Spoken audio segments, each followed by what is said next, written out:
इसी तरह मेरे चंद्रशेखर से कुछ सवाल है और मैं चाहता हूं चंद्रशेखर समाज में आकर आमना सामना करे और मेरे सवालों का जवाब दे। क्या ये सही बात है कि गलत है? मेरी समाज, दलित समाज, SC ST OBC माइनॉरिटी के बीच में आकर के एक सांसद जो हमारा पब्लिक सर्वेंट कहलाता है, हमारे दलित और मुस्लिम समाज माइनॉरिटी के वोट से ब्राह्मण समाज को गाली देकर यहाँ तक पहुंचने का काम किया है, तो क्या उसे समाज के बीच में आकर हमें जवाब नहीं देना चाहिए? क्या चंद्रशेखर अपने वैवाहिक जीवन और विवाह के बाद सामने आए संबंधों के आरोपों पर स्पष्ट और सार्वजनिक स्पष्टीकरण देने से क्यों बच रहे हैं? ये मेरा प्रश्न गलत है क्या? सही है ना? क्या यह सही नहीं है कि उनके निजी संबंधों के कारण उठ रहे विवादों से दलित समाज की प्रतिष्ठा और उसकी सामूहिक छवि को नुकसान पहुंचाने का काम किया? क्या बात सही नहीं है? दलित समाज का प्रतिनिधित्व करने वाले एक शीर्ष नेता होते हुए क्या उन्हें अपनी निजी और वैवाहिक जिम्मेदारियों पर अधिक पारदर्शिता नहीं रखनी चाहिए? विवाहित होने के बावजूद उनके नाम पर उठ रहे कथित संबंधों के आरोपों के कारण क्या दलित समाज की नैतिकता छवि धूमिल नहीं हो रही?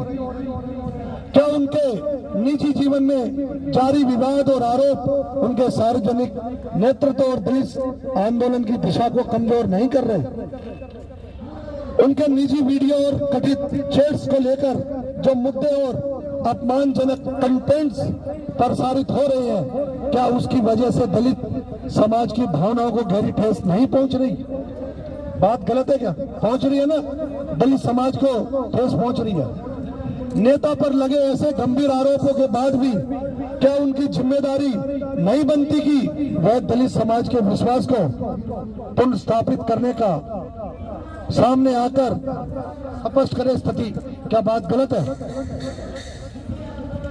हमारा प्रश्न है, क्या ये स्वीकार किया जा सकता है कि विवाह और निजी जीवन से जुड़े इन विवादों ने उन मूल मुद्दों को पीछे धकेल दिया जिनके लिए दलित समाज संघर्ष करता रहा है? क्या उनके आचरण और उन पर लगे आरोपों से विरोधी शक्तियों को दलित आंदोलन को बदनाम करने का अवसर मिल रहा है? मिल रहा है ना? कोई कुछ बोल रहा है, कोई कुछ बोल रहा है। क्या ये दुखद बात नहीं है? क्या यह उचित है कि एक सार्वजनिक नेता के निजी संबंधों और विवाद से जुड़े विवाद के चलते पूरा दलित समाज जो है सवालों के घेरे में आया और उसकी गरिमा को चोट पहुंची है? क्या बहन ये बात ठीक नहीं है? बात गलत बात है क्या? अगर कोई बहन बेटियां शिकायत करे तो आमने सामने आके सामना करो और बताओ कि सच्चाई क्या है। बात गलत है? तो आज हम लोग भारत गणराज्य देश के महामहिम राष्ट्रपति महोदय को हमारे आदमी ज्ञापन देने गए हैं और इस नई दिल्ली के उपायुक्त पुलिस महोदय को भी हम प्रार्थना करेंगे कि हमारी मांगों की जांच कराए, किसी भी भारत सरकार की एजेंसी से जांच कराए। हम खुली चुनौती देते हैं, हमारे प्रश्नों के जवाब दे चंद्रशेखर। अगर उसका नाम चंद्रशेखर आजाद है तो प्रमाण के साथ आए और जो संसद सदस्य की जो नोटिफिकेशन हुआ उसकी सूची, अधिसूचना की सूची में बताए ये बात, और धोखा देने का काम ना करे। और नहीं तो ये आंदोलन चंद्रशेखर आपके खिलाफ पूरे देश में आज की एक शुरुआत है।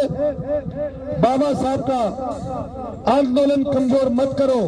काशीराम साहब ने जो उस आंदोलन को दिशा देने का काम किया था आप मत करो।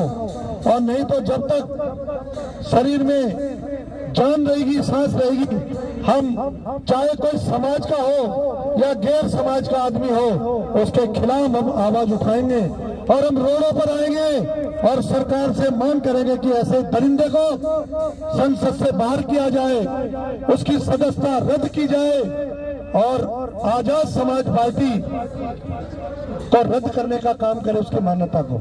हम ये बात करेंगे। आप लोग साथ हैं? हाथ उठा के बोलो बाबा साहब अम्बेडकर।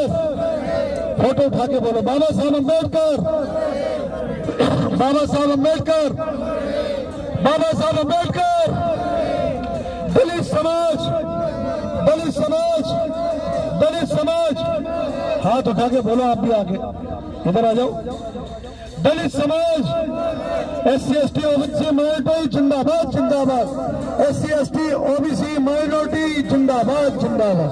गरीब समाज, गरीबों का शोषण करने वालों का नाश होना, गरीबों का शोषण करने वाले चंद्रशेखर का नाश होना, चंद्रशेखर का, हमारे गरीबों का शोषण धोखा देने वालों का